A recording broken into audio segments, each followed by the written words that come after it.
Vamos lá começar o nosso tema, né, envolvendo hidrosfera, ou seja, a esfera líquida da Terra.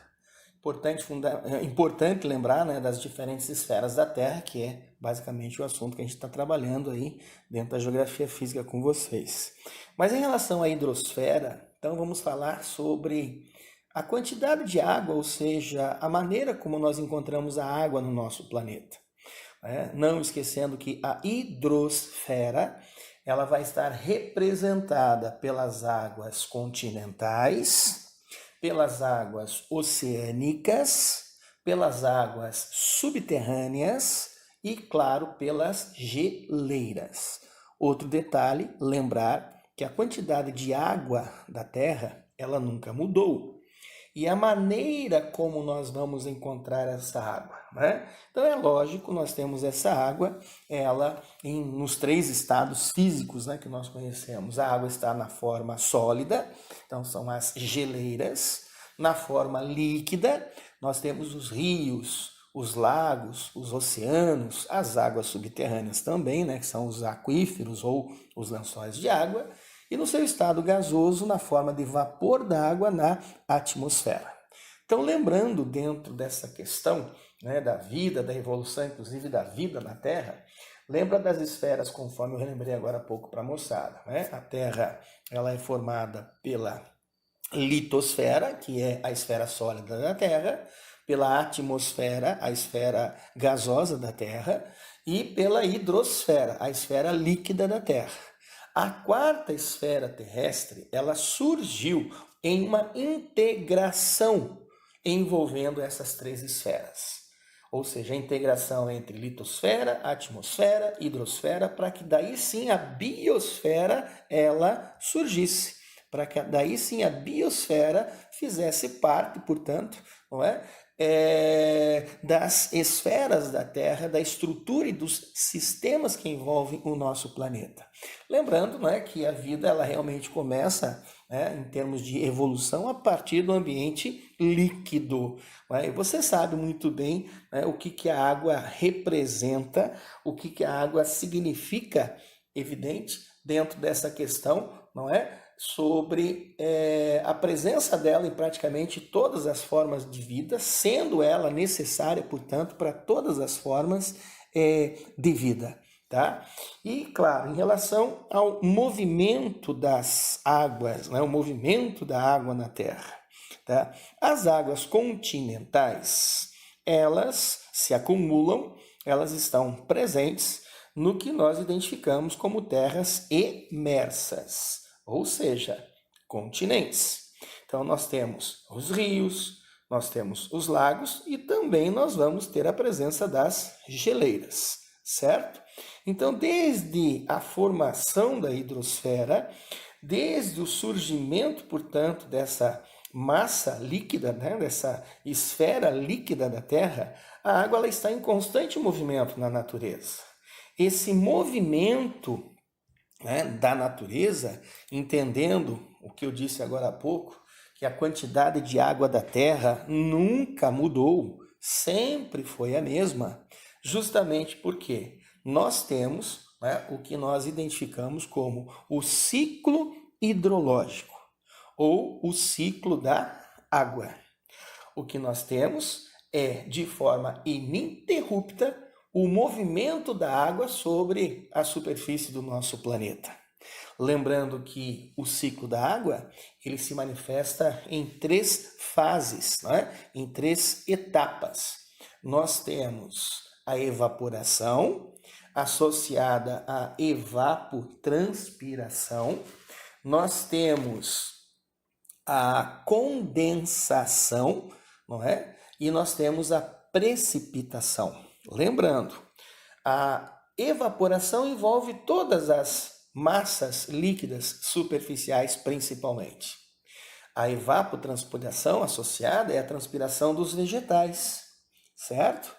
A condensação é a passagem da água do estado de vapor para o estado líquido, né? Dentro do processo em si, da condensação.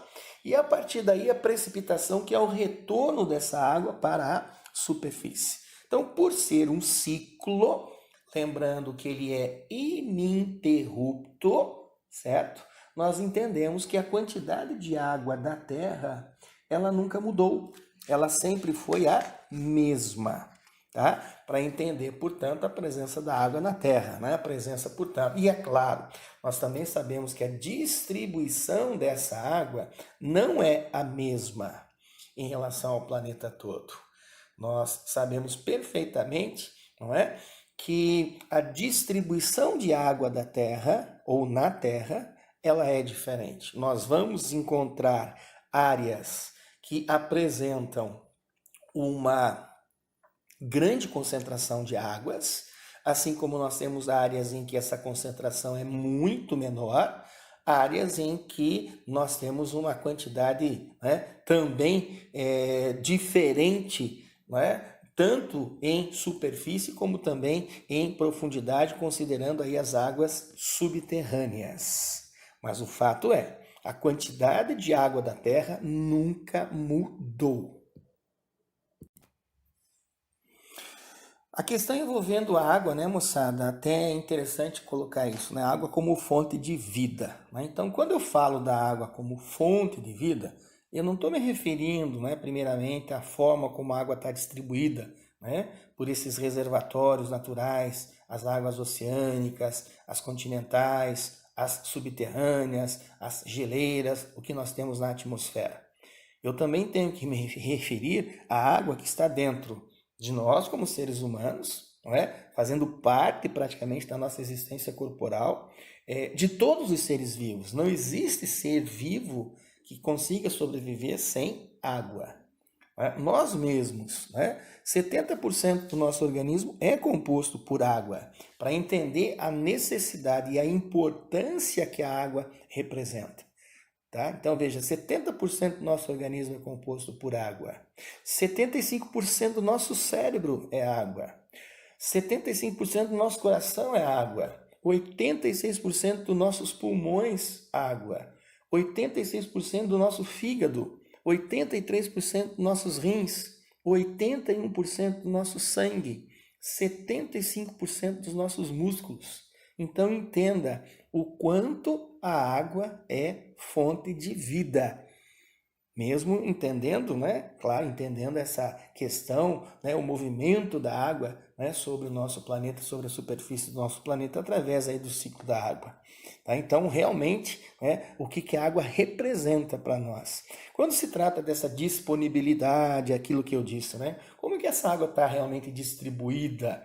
Tá? Nós sabemos, então, que a maior parte dessa água, em torno de 97,5%, né, é água salgada. 2,5% é água doce, certo? Então, 97,5% é água salgada, né? 2,5% é água doce. Nós temos, não é, em torno dessa água doce, tá? Esses 2,5%. 68,9% dessa água doce, ela está presa em geleiras. 30,8% dela está no subsolo, são as águas subterrâneas. 0,3% é o que nós temos aí acesso direto, são as águas superficiais, os lagos, os rios, para que você veja, né, a disponibilidade, portanto, da água, né, em relação ao nosso planeta, certo? Quando a gente faz referência à água, nós também, isso para nós como importância, tá? Nós temos que nos referir aí ao que a gente chama de recurso hídrico, né? Então, o que nós vamos considerar como um recurso hídrico? Então, são 3 aspectos distintos. Isso de acordo com a sua utilidade, a sua função. Tá? Então, um recurso hídrico nós entendemos como um elemento ou um componente físico da natureza, certo? Esse é um aspecto. Um segundo aspecto, como um ambiente para a vida, né? O famoso ambiente aquático. Esse é um outro aspecto. E um terceiro aspecto, como um fator indispensável para a manutenção da vida na Terra, que é exatamente esse o contexto do que eu disse agora há pouco, né? Ser a água fonte de vida no nosso planeta, certo? Então veja bem, né, o que nós temos dentro dessa questão, dentro desse contexto. E aí vamos conhecer um pouco sobre essa questão das águas continentais, né? Vamos falar um pouquinho a respeito dos lagos, né? O que eu considero lago? São porções, né, de águas, tá? Essas porções de águas, elas estão cercadas por terras de todos os lados. Essa é a definição mais simples de lago que nós temos. Essa água que está aí reservada, ela pode estar sendo alimentada por um rio, ela está sendo alimentada por chuva, ela está sendo alimentada pelo derretimento de geleiras, mas ela está aí, certo? Normalmente ela está depositada, né, em altitudes negativas, em depressões, enfim, porque são porções de águas, não é, cercada de todos os lados. Então nós temos inclusive uma certa classificação envolvendo, tá, a origem dos lagos. Então nós temos aí o que a gente chama de lago residual. Tá? O que é o lago residual? Normal, dentro daquela movimentação das placas tectônicas, considerando, né, a dinâmica de circulação dessas placas, as divergentes, as convergentes, as transformantes, muito comum durante esse processo, antigos mares, certo?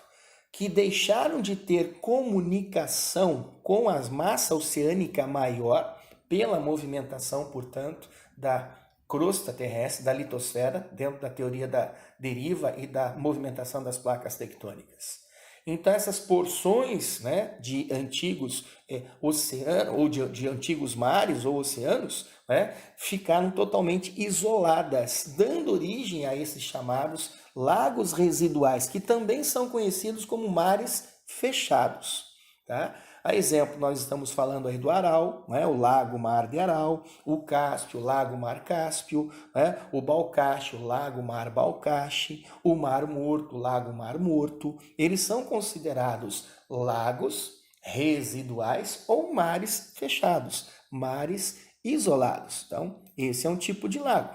Nós temos aí os lagos vulcânicos, muito comum durante a atividade vulcânica. Você já ouviu falar que os vulcões, eles podem ser ativos, inativos ou extintos. Quando o vulcão está extinto, aquele conduto, né, do vulcão é totalmente lacrado. Então a sua cratera, a boca do vulcão também ela está lá fechada. O que pode acontecer? Acúmulo de água. Pode ser água. Quando nós temos então, né, a cratera desses vulcões totalmente lacrada, existe uma acumulação de água, que pode ser água de chuva, do derretimento de neve, de gelo, e o que formou ali um lago vulcânico, onde também podemos chamá-lo lago de cratera. Então, exemplo aí, o Crater Lake, lá nos Estados Unidos, é a imagem, a foto que vocês estão vendo, é um exemplo aí de lago de cratera. Lago de depressão. Já vimos que depressões são altitudes negativas em relação a áreas vizinhas. Nós temos tanto a depressão relativa, como também nós temos a depressão absoluta, ok? Ora, essas depressões, elas podem, não é, acumular água de chuva, isso lembrando que a precipitação é uma forma comum, ou pode ocorrer, tá, que essa depressão seja preenchida e abastecida por água de um rio. Né? O rio passa a ser o tributário desse lago. E aí nós temos a formação, portanto, de um lago de depressão. Tá? A foto que você vê é um lago de depressão lá em Portugal. Nós também temos os chamados lagos tectônicos. Né? O tectonismo, já vimos, é um movimento, na realidade é um agente interno. O tectonismo é a pressão interna gerada pelo magma. E na movimentação nós temos aí tanto o movimento orogênico como o movimento epirogênico.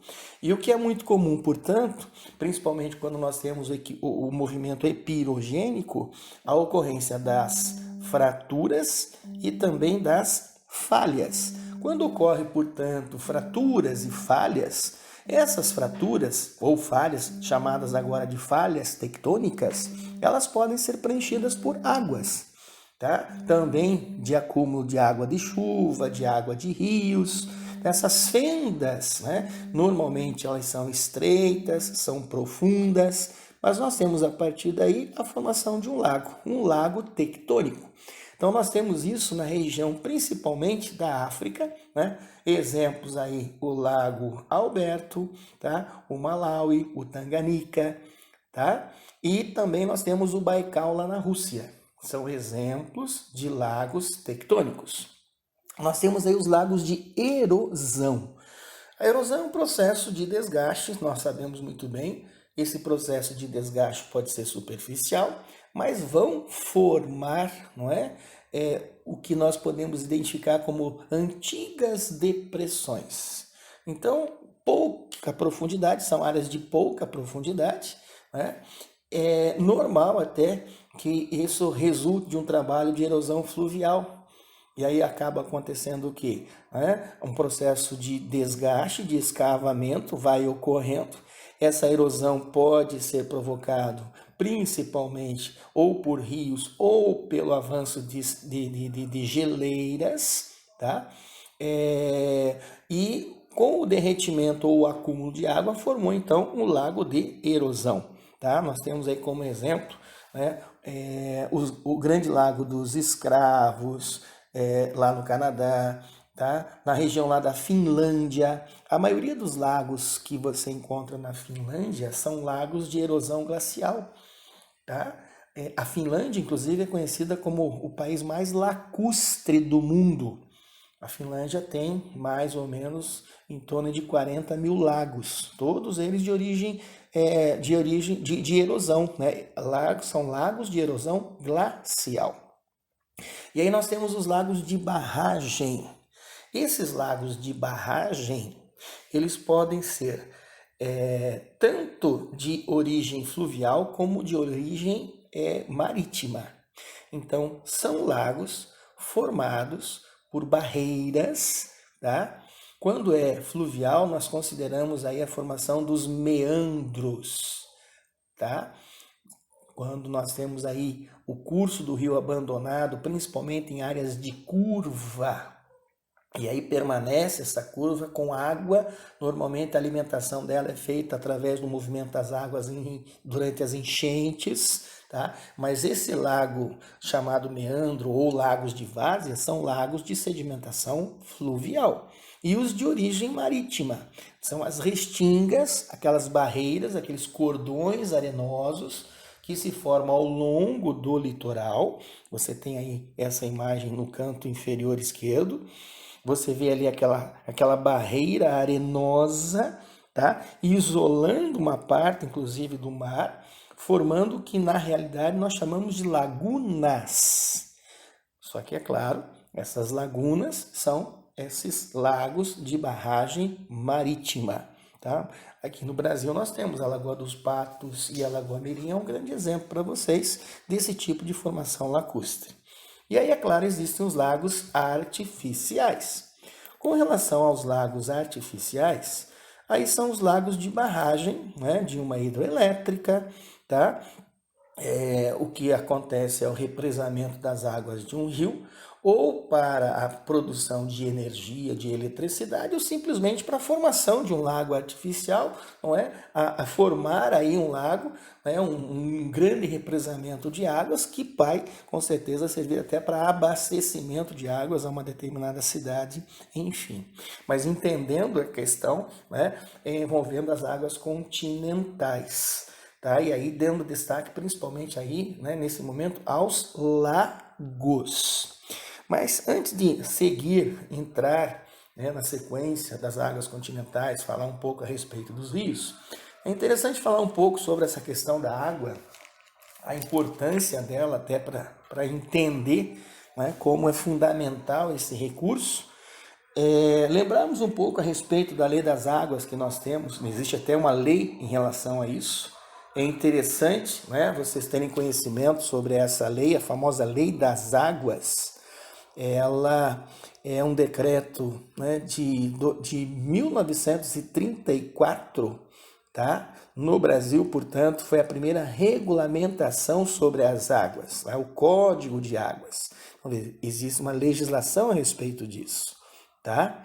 Então, dentro dessa lei, dessa regulamentação, a ninguém é lícito conspurcar ou contaminar as águas que não consomem, né, com prejuízo de terceiros.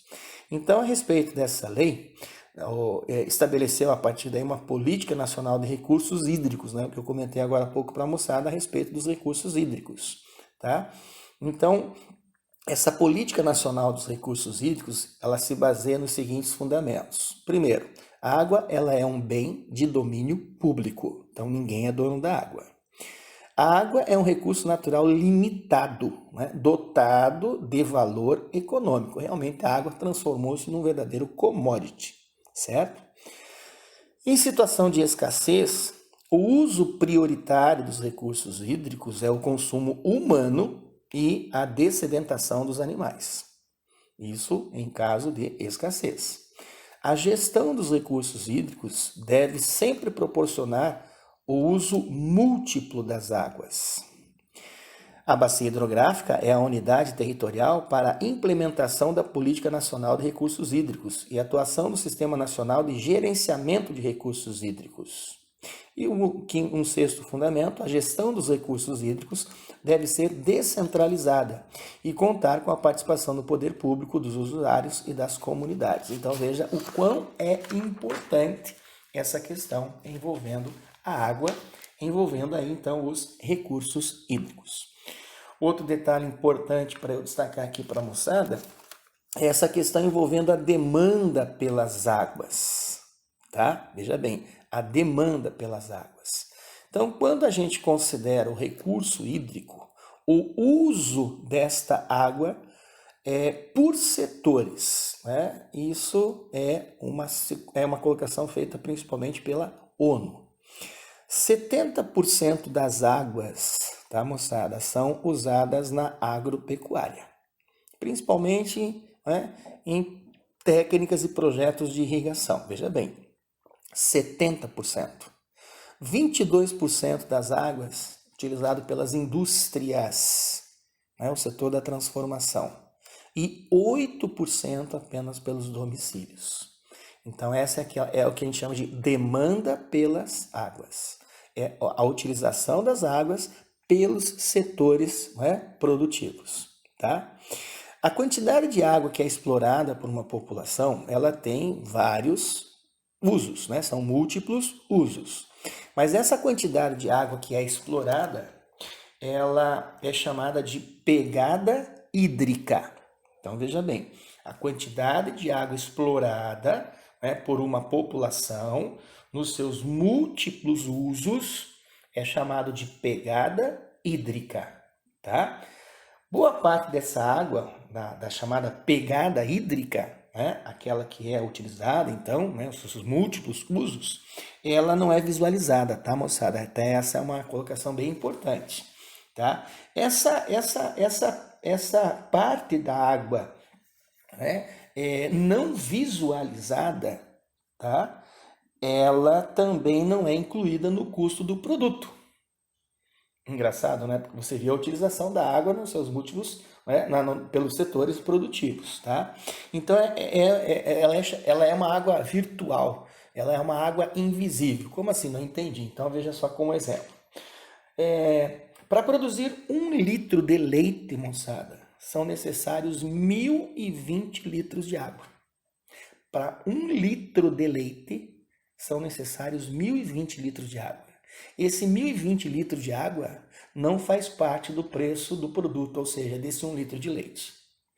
Para a produção de 1 quilo de farinha, são usados 1.820 litros de água. E esses 1.820 litros de água também não são computados em preço, em valor no produto. Uma calça jeans consome 10.000 litros de água. Também não é cobrado esse valor, certo? 1 quilo de carne bovina, 15.000 litros. Então, essa água virtual é aquela água não visível, mas ela é utilizada e ela não é cobrada. Entenda, a água ela tem valor de mercado, a água tem valor econômico. Então, nós comercializamos esses produtos, a produção deles consome toda essa quantidade de água e essa água ela não é cobrada, ela não faz parte do valor do preço do produto. Só para se ter uma ideia, no Brasil, isso de acordo com a ONU, o Brasil exporta 112 trilhões de litros de água por ano como água virtual, que é o resultado das nossas exportações, considerando os exemplos que eu utilizei aí para vocês. Então perceba, né, a quantidade de água utilizada e também vamos entender a quantidade de água muitas vezes desperdiçada, tá?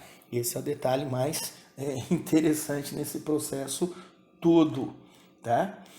E evidentemente, né, dentro de um comércio internacional, é aquilo que eu disse, usando até o Brasil como exemplo aí, né? Nós temos muitas vezes água em abundância num determinado lugar e em outras não. Veja lá no Oriente Médio, por exemplo, a escassez de água lá é muito grande, tá? Então existe uma valorização totalmente diferente, tá? Então é entendendo que além da água ser fundamental, ela ser vital para todas as formas de vida, a água também é um commodity, ou seja, ela tem valor de mercado. A questão envolvendo as águas subterrâneas, né? Aquelas águas presentes, portanto, em estruturas, né, do subsolo. Então nós temos os aquíferos, mas também nós temos os lençóis freáticos. Tem diferença? Tem, lógico que tem. Os lençóis freáticos, eles correspondem àquela água infiltrada nas camadas mais superficiais. Eles saturam, né, com muita facilidade, principalmente quando existe período de degelo, derretimento, portanto, de neve, de geleiras, e de chuvas abundantes. Tá? A circulação de águas, né, nos lençóis freáticos, ela é mais rápida. Normalmente, então, os lençóis, eles abastecem poços, né, e nascentes, né, considerando o que eu disse, nós estamos falando de águas subterrâneas. Já os aquíferos, nós temos dentro dessa característica, né, de infiltração da água, nós temos o processo chamado percolação.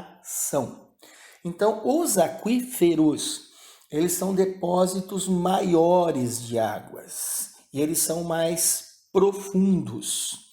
Então, como eu já disse, eles decorrem principalmente da percolação, que é a infiltração e a deposição dessas águas, mas numa área mais profunda. Os aquíferos vão apresentar uma circulação mais lenta, eles contribuem, né, para as nascentes de rios, formação de lagos, de lagoas, tá? E a sua utilização, considerando aí as atividades econômicas, ela precisa ser mais cuidadosa, né? Para não exceder, né, a retirada das águas com a taxa de abastecimento desse aquífero. Já porque a movimentação das águas, como eu disse, dos aquíferos, ela é mais lenta, certo? Se você retirar, né, a uma taxa superior ao abastecimento desse aquífero, né, pela percolação da água da chuva principalmente, o que pode acontecer? Esse aquífero ele pode secar. Tá? Outra situação envolvendo os aquíferos é o cuidado na exploração dessas águas para que não se comprometa a qualidade delas, né? No que diz respeito a não contaminar essas águas e principalmente a estabilidade de terrenos, né? Porque quando você começa a retirar uma quantidade, uma demanda muito grande de água, né, diminuindo o nível desses aquíferos, né, o que pode acontecer? Simplesmente você vai comprometer a estrutura superficial. Porque aquele espaço que antes estava sendo ocupado pela água deixa de ser ocupado por ela, e aí esses espaços, né, correm o risco de desmoronamentos. E isso com certeza vai influenciar, não é, a superfície, a estrutura superficial. Tá? Então, realmente, os aquíferos, eles são grandes reservatórios de águas, tá? E é a partir daí que nós vamos ter também, claro, né, é, é, o abastecimento, né, que esses aquíferos fazem a determinados rios, porque eles são responsáveis pelas nascentes, né, pelo fluxo e volume de águas também desses rios aí na superfície, tá? Mas é importante, então, ter essa consideração, fazer essa consideração. E aí nós temos, né, diferentes tipos de aquíferos. Então nós temos os aquíferos que são chamados de porosos. Os aquíferos porosos, a água ela vai circular através dos poros. Moçada, precisa lembrar que tanto o solo como as rochas apresentam poros. Claro que tudo depende da estrutura geológica, né? Nós temos aí a presença das rochas sedimentares, né, que são chamadas também de sedimentares detríticas, tá? Então nós temos aí os arenitos, por exemplo, né? Nós temos muitas vezes a consolidação dessas rochas, né? Os arenitos, os conglomerados, mas enfim, são rochas sedimentares. Então, existe porosidade, o que indica permeabilidade. Então, os aquíferos porosos é quando a água ela vai circular através dos poros do solo e principalmente das rochas. Aí existem os aquíferos fraturados ou fissurados. Então, o que é uma fratura? O que é uma fissura? São trincas, são rachaduras e abrem-se espaços na rocha. E é por esses espaços que a água circula, né? Formando, portanto, né, os aquíferos fraturados ou fissurados. Então, nós temos muitas formações, por exemplo, de granitos, de grabos, quartzo, que são rochas mais resistentes. Elas não são rochas porosas, não são rochas permeáveis, mas elas apresentam essas fraturas, essas fissuras, e é por onde então a água pode circular, né, formando esses reservatórios. E existem os aquíferos kársticos. Esses aquíferos acontecem quando a água ela vai circular em condutos, né, como se fossem canais, passagens, né, do alargamento de diáclase. O que é uma diáclase? A diáclase é uma fratura. A diáclase ela acaba ocorrendo através de um mecanismo envolvendo as chamadas falhas tectônicas, certo? Quando acontecem certos desníveis. Então, esses desníveis acabam formando, né, um alargamento dessas passagens ou um afastamento entre a estrutura de rochas e é por onde a água vai conseguir circular, não é? Formando, então, o chamado aquífero kárstico. Então, tá aí os diferentes tipos de aquíferos. E, claro, nós temos que destacar a questão envolvendo, né, os aquíferos aqui no Brasil. Né? E, claro, o maior destaque que nós temos, né? No Brasil, vocês sempre ouviram falar do aquífero Guarani. Ele sempre foi considerado, durante muito tempo, não é, como o maior aquífero do mundo. Né? É o maior reservatório, portanto, de água doce subterrânea. O aquífero Guarani, ele foi formado há mais ou menos uns 200 milhões de anos atrás. Né? Calcula-se que lá durante os períodos Jurássico, Cretácico e Triássico, né? Então, isso cabe na era Mesozoica. Considerado, como eu disse, por muito tempo, o maior manancial de água doce subterrânea. Só que o aquífero Guarani, conforme vocês observam aí no mapa, ele é transfronteiriço, tá? Então, se considerar isso, ele é o maior, tá? O maior lençol subterrâneo, o maior aquífero de água subterrânea transfronteiriço, né? Porque você vê ele presente em subsolo brasileiro, em subsolo paraguaio, argentino e uruguaio.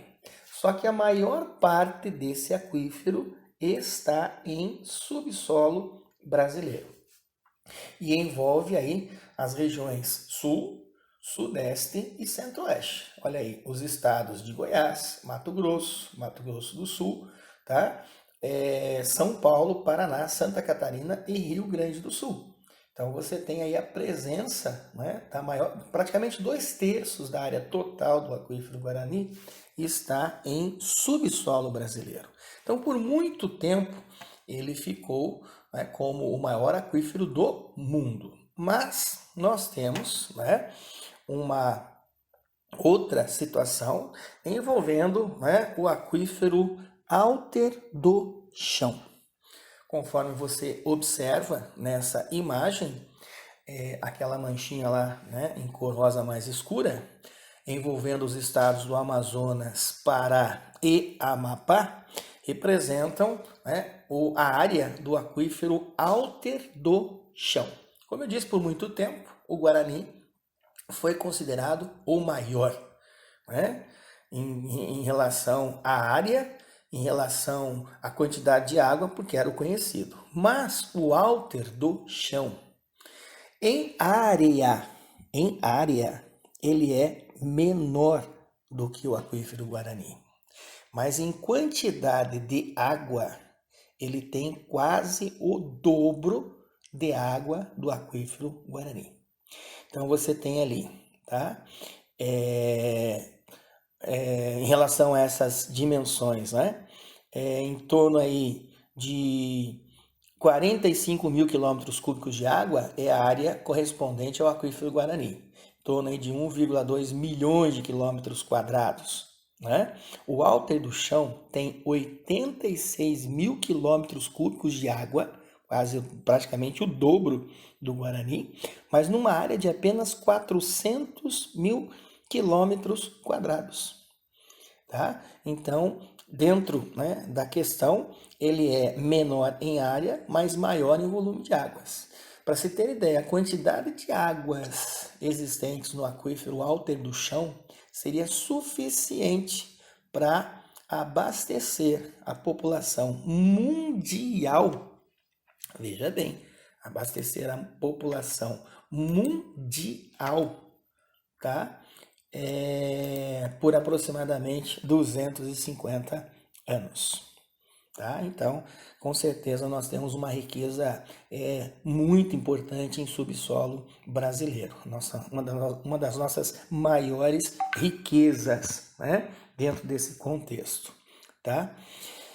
E a questão das geleiras, né? Aquela questão da água no seu estado sólido, ela congelada. Então é muito importante, né, a moçada observar, conforme a imagem aqui para vocês. Deixa só eu voltar aqui, por favor. Aqui.